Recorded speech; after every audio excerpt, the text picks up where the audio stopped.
Olá, queridos, tudo bem? Vamos para mais um Maná Diário, vamos estar aqui compartilhando uma palavra da parte do Senhor.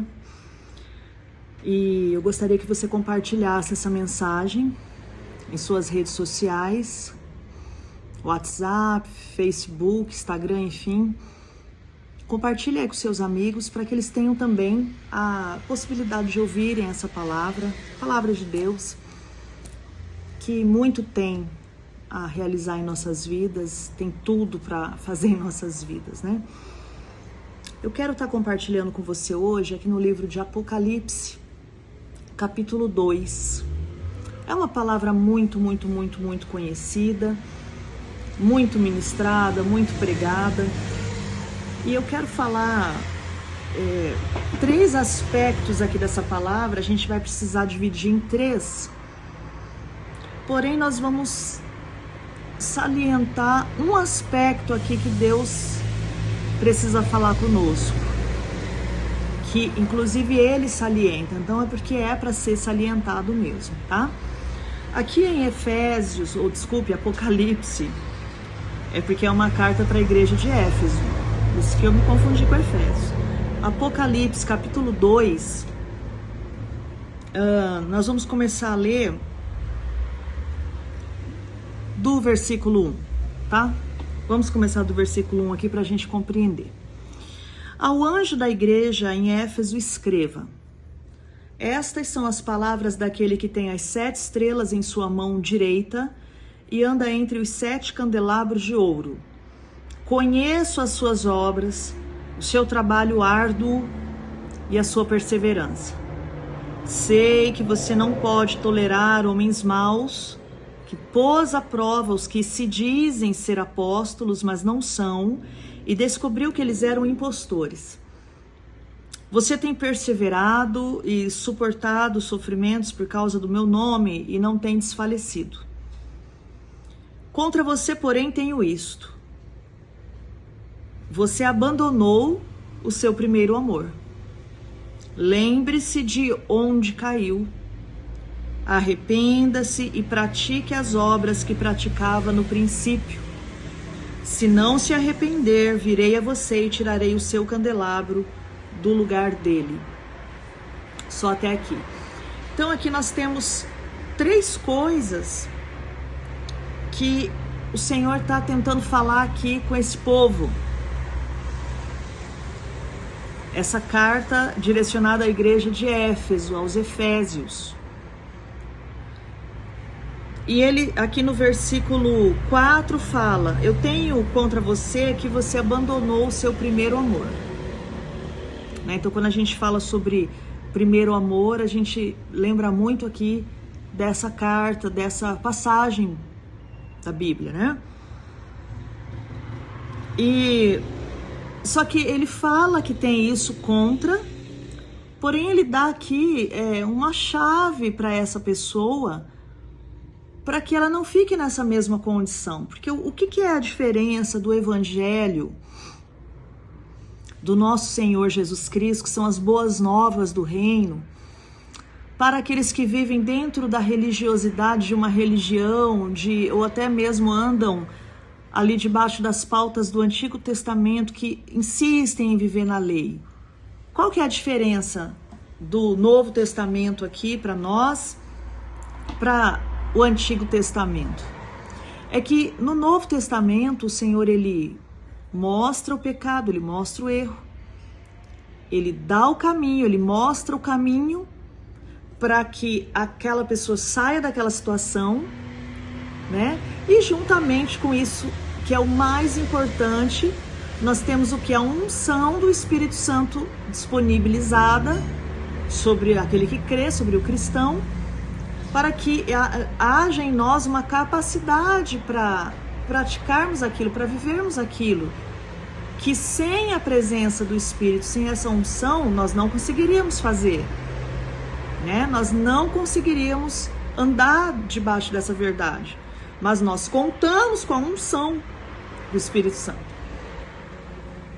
Então ele aponta o pecado, aponta o erro, mas ele dá a chave para que possamos abrir aquela porta e possamos sair daquela situação. Possamos entrar numa nova situação. Possamos vencer aquilo, né? Então, o Novo Testamento, essa nova aliança com o povo de Deus é tremenda, porque dá todo o subsídio, dá toda a condição, todo o equipamento para que a pessoa consiga viver aquilo. Então aqui quando ele diz 3 coisas que eu preciso me lembrar, me arrepender e praticar. Então a primeira coisa que acontece aí é o quê? É o cristão, ele precisa parar e ser um pensador. Nós precisamos parar e pensarmos para que rumos a nossa vida tem levado, tem tomado. Preciso parar e fazer essa análise pessoal. E aqui eu não estou falando para você fazer uma análise à luz de nenhuma ciência, à luz de nenhuma sabedoria que não seja de Deus. Então você vai olhar pelo espelho da palavra, vai se ver ali e conhecer quem realmente você é, né? Nós vamos nos conhecer ali pelo espelho da palavra. A palavra vai nos mostrar quem nós somos. Um espelho que mostra todas as imperfeições. Um espelho que não tem filtro. Então a primeira coisa, ele está falando aqui, lembre de onde caiu. Porque quando você para olhar a tua vida à luz da palavra, você começa a pensar com a mente de Cristo e você consegue perceber coisas que você tem deixado de fazer, coisas que você tem feito que não deveria, né? Então a palavra, ela vai esclarecer, ela vai iluminar o nosso caminho. Então eu preciso me lembrar em que situações eu caí da minha vida de fé. Onde foi que eu caí na minha prática de fé, nas práticas espirituais que me levavam a ter uma vida de fé? Então, quando eu começo a pensar dessa maneira, eu me recordo, inclusive lá em Lamentações de Jeremias, ele fala o quê? Eu me lembro também daquilo que me pode trazer esperança.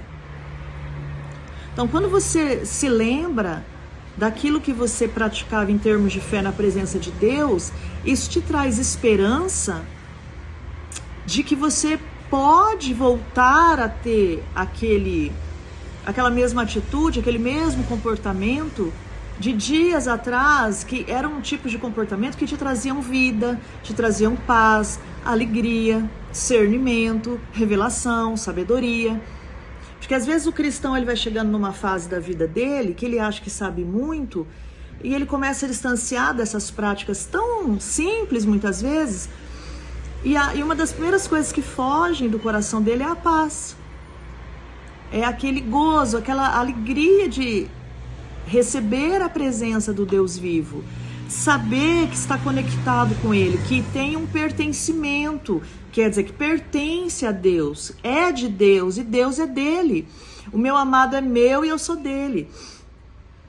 Então, quando esses comportamentos vão mudando ao longo do caminho, aquilo que eu recebo também muda, né? Conforme as minhas sementes, eu terei as minhas colheitas, né? Isso está muito claro para nós. Muito bem, então ele fala, lembre-se de onde caiu. Só que não para por aí. O Senhor não me quer uma pessoa nostálgica, uma pessoa, ai, como era bom quando eu participava de vigília de oração. Ai, como era bom quando eu passava 2, 3, 4 horas lendo a Bíblia. Ah, como era bom quando eu tinha mais comunhão com os irmãos, o corpo de Cristo, quando eu ia aos cultos, quando eu não faltava, quando eu estava ali ativa, participando do corpo, sendo um membro operante no corpo. Ah, mas como era bom. Não pode parar por aqui, na lembrança, na nostalgia, né? Ah, era muito bom, então eu fico ali me lembrando daquilo tudo. E isso, por vezes, pode até trazer um conforto para o coração, mas não tira a pessoa do lugar, né? A pessoa continua estacionada. Ou, por outro lado, o diabo ele pode usar isso e trazer para a pessoa o quê? Uma tristeza profunda, porque ela olha e sabe que não está naquele lugar. E ela começa a se sentir condenada o porquê que ela não está naquele lugar. Em Deus, o porquê que ela deixou de estar ali, que ela foi tão incrédula, que não tem mais jeito para ela. Então, de qualquer maneira, Deus quer dizer pra gente o quê? Pra você, pra mim, que Satanás ele não perde tempo, então ele vai tentar nos parar de qualquer maneira. Ou no conformismo, ou na condenação. Lembrando que a vida cristã é uma vida que pulsa vida. É uma vida de caminhada. Tanto que quando o povo de Israel, Faraó estava atrás, né, do povo, o que Deus fala para Moisés? Por que você está clamando a mim? Manda o povo marchar, Moisés. Quer dizer, mesmo diante da tragédia iminente, mesmo diante de um perigo mortal, porque eles estavam de dois lados em perigo mortal, tanto o mar adiante, quanto Faraó, os cavalos de guerra, os cavaleiros, os soldados, as espadas atrás deles para matar a todos e dizimar. Eles queriam dizimar o povo, né? Já que eles não podiam mais escravizá-los, o que Faraó queria fazer? Já que eles não estão se sujeitando à escravidão, agora eu preciso matá-los. Então agora eu vou acabar com eles. Eles não me servem mais para nada. Que é o que o diabo quer fazer com a vida do cristão. Já que você não serve para ser meu escravo, meu cavalo, então agora eu quero matar você. E o que ele quer matar em primeiro lugar na nossa vida? A fé. Ele quer nos matar de uma visão de fé, de uma visão espiritual. Quando nós começamos a olhar verdadeiramente para aquilo que é do alto. Quando nós tiramos os olhos das coisas aqui de baixo. Embora eu esteja aqui. Mas eu não posso viver como se aqui fosse o meu início e meu fim. Porque aqui eu sou apenas uma peregrina. Que é apenas um momento. Então, o diabo, ele, de todas as maneiras, ele vai tentar nos parar. Então, o Senhor, ele vai nos dando como se fossem degraus, atitudes mentais e atitudes externas que eu preciso adotar. Eu preciso adotar isso para minha vida. Então, a primeira coisa que ele diz, lembre-se de onde caiu. Aí a segunda coisa, ele fala o quê? Arrependa-se. A terceira coisa, ele diz o quê? Pratique as obras que praticava no princípio. Tá? Então, o problema hoje, embora o cristão possa ter tido um arrependimento genuíno, que no versículo seguinte nós vamos ver que aqui nesse contexto o arrependimento é a coisa mais importante. Eu posso lembrar, nada vai acontecer na minha vida. Eu posso até praticar o que eu praticava no princípio sem arrependimento, também não vai dar fruto na minha vida. Posso até praticar, mas aí eu já posso praticar com a motivação errada. Com medo de ir pro inferno, com medo do que as pessoas vão falar, pro pastor não falar nada pra mim, pra ninguém falar nada pra mim, pra ninguém pensar mal de mim, então eu tô pensando no que os outros vão pensar, né? Como que eu vou ser visto pela sociedade gospel, sociedade cristã. Então eu fico preocupada com essas coisas. Então eu vou praticar, eu preciso fazer isso aqui. Mas a motivação é completamente errada. Para Deus não vai ter valia nenhuma. Não terá valia. Aqui nós vamos entender que a prática do arrependimento é a coisa mais importante. Só que quando ele fala sobre praticar as obras que eu praticava no princípio, aí nós temos um grande problema. Porque uma pessoa que está fora daquilo que ela se propôs um dia a fazer ao Senhor, uma pessoa que hoje, por algum motivo, ou porque ela olhou muito para a própria vida, né? Ela andou pelo sofrimento do momento, pela tristeza, pela decepção, pelo sentimento de fracasso que ela pôde passar ali naquele momento da vida, seja um problema emocional, seja um problema financeiro, N situações aí que possam ter acontecido. Aqui eu não vou enumerar essas situações. Porém, aconteceram coisas que fizeram com que ela parasse de praticar. Então agora, ela muitas vezes espera sentir vontade de praticar. Ela espera que agora ela vai ter vontade, ela vai ter aquele mesmo fogo do espírito, aquela mesma disposição de praticar. E quando ela olha para isso, ela não vê nada. Ela não vê nada, ela não tem vontade de fazer nada. Na verdade, ela não tem vontade de fazer nada. E quando ela exatamente anda por aquilo que ela está sentindo, ela nunca vai conseguir romper isso daqui. Ela nunca vai conseguir romper isso daqui. Que ela vai praticar mesmo sem sentir. Agora, anteriormente à prática vem o arrependimento. E quando ele fala aqui no outro versículo, continuando o versículo 5, ele fala, se não se arrepender, virei a você e tirarei o seu candelabro do lugar dele. Ele não diz assim, se você não se lembrar. Ele também não diz se você não praticar as obras que você praticava no princípio. Ele não diz nenhuma coisa nem outra, ele diz do arrependimento. Se você não se arrepender, eu vou vir até você, eu vou tirar o candelabro do lugar dele. Que é aquele lugar de iluminação. O candelabro simboliza uma iluminação, a revelação da palavra. Que é um lugar onde nós estamos mesmo em simplicidade com o Senhor e Ele vai nos revelando e nos mostrando aquilo que Ele espera de nós. Você entende que aqui o mais importante para nós hoje é o arrependimento. E quando eu falo sobre arrependimento, que é o dar uma segunda olhada, eu olhar de novo, eu ter um novo olhar das minhas atitudes, da minha vida. Queridos, e a gente nunca vai conseguir sair disso.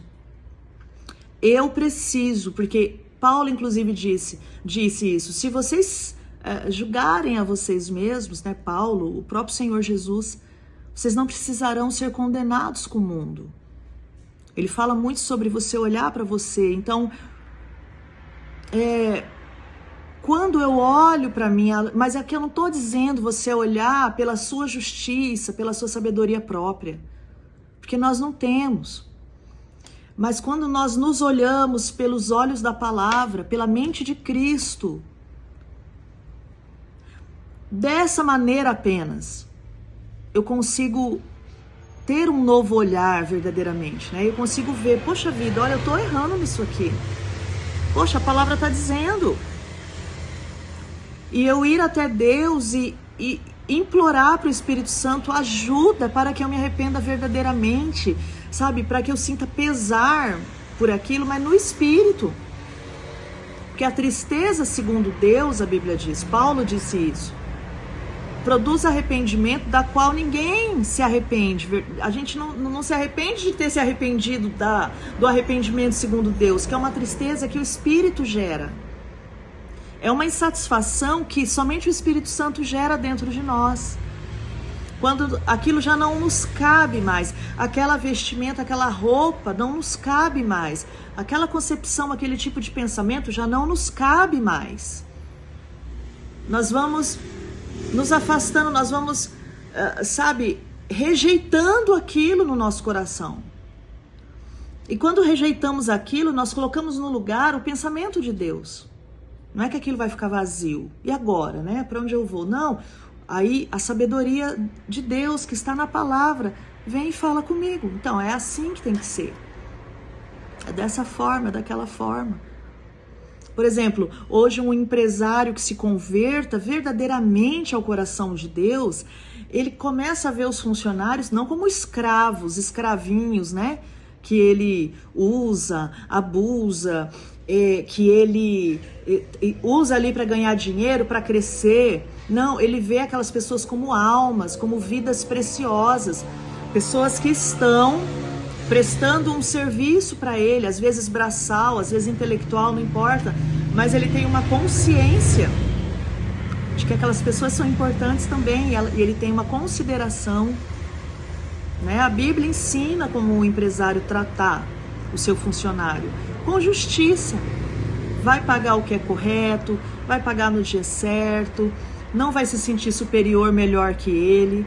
Enfim, no trato, ele vai mudando, no trato com as pessoas, porque a palavra de Deus vai ensinando, vai mudando, vai ensinando essa pessoa.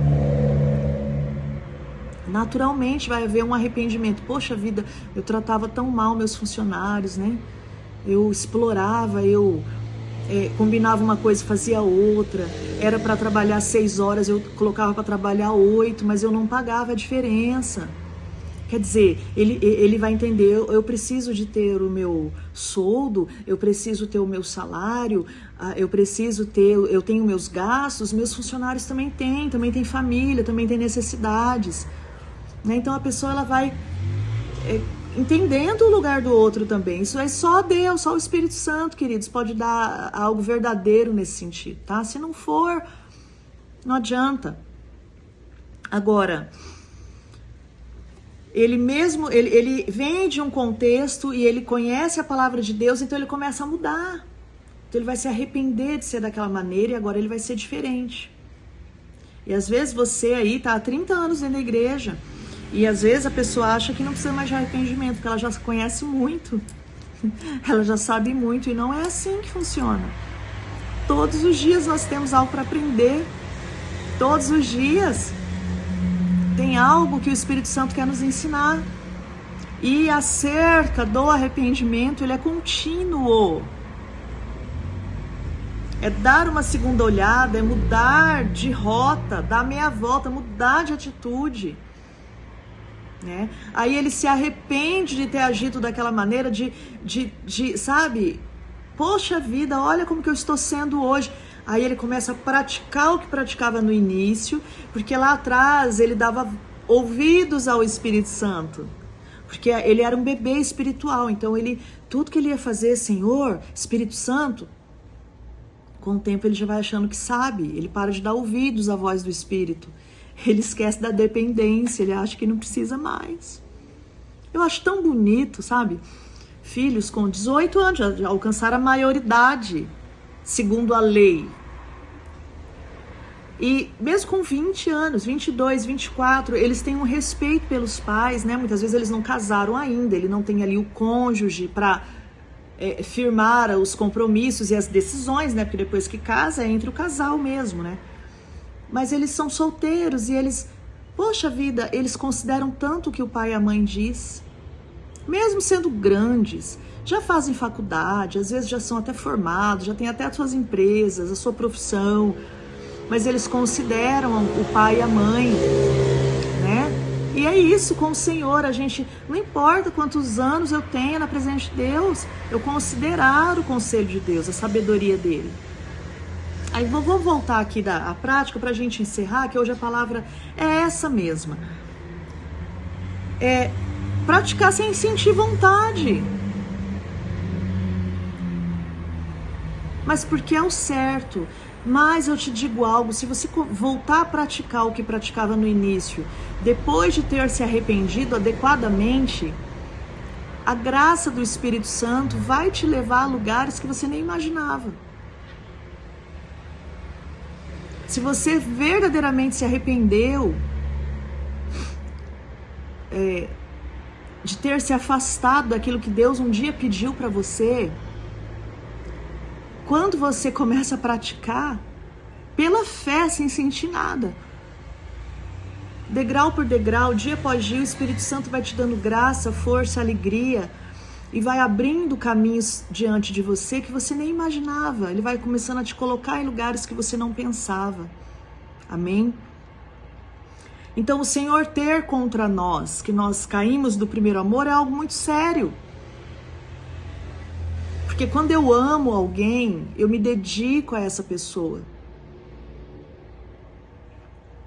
Eu me dedico a ela, eu dou o meu tempo, eu dou o meu melhor. Esta pessoa é a primeira para mim. Então a importância desse amor ao Senhor, porque é isso que vai nos impulsionar a caminharmos, a prosseguirmos. A nossa luta é espiritual, não é contra a carne e sangue. E constantemente o mundo espiritual está se movimentando, está se movendo, e nós também não podemos parar de nos movermos. E Deus quer te dar instrução em todas as coisas, amém? Ele quer te dar direcionamento em tudo que você fizer. Em nome de Jesus. Entre nesse dia, nesse primeiro ponto que ele falou conosco, lembre-se de onde você caiu. Lembre-se de onde você parou. Lembre-se quando foi que os teus olhos pararam de brilhar por causa de Jesus. Lembre-se quando foi que as coisas concernentes ao reino de Deus começaram a ser pesadas para você, cansativas ou secundárias. Que o Espírito Santo te dê discernimento em tudo nesse dia. No nome santo de Jesus é a minha oração, e eu gostaria de fazer uma oração agora para encerrarmos. Amém? Pai, em nome de Jesus, eu oro pela vida dessa pessoa que me ouve agora, me acompanha, e que ainda, Senhor, acompanhará essa mensagem em algum momento da vida dela. Que a unção que está nessa palavra seja derramada sobre a vida dessa pessoa, sobre a casa dela, sobre o coração dela, quebrando julgos, quebrando pesos, atrapalhos que estão contra a vida dessa pessoa. Eu oro agora em nome de Jesus. E que aquilo que teve, Senhor, poder de crescer na vida dessa pessoa, para que os olhos dela fossem tirados desse lugar de primazia, onde o Senhor era o primeiro. Querido Espírito Santo, que o Senhor traga nessa hora discernimento ao coração dela. E que o Senhor possa levar este coração a um lugar de arrependimento verdadeiro. E a partir disso, que ela se lembre que praticar as primeiras obras não é questão de sentimento, é questão de escolha, de fé e de decisão. Eu abençoo a vida dessa pessoa e declaro que essa palavra plantada dará muito fruto a 100, a 60 e a 30 por 1. Em nome de Jesus. Obrigada, Pai. Amém, Senhor. Deus abençoe tua vida. Até o nosso próximo Maná. Tchau, tchau.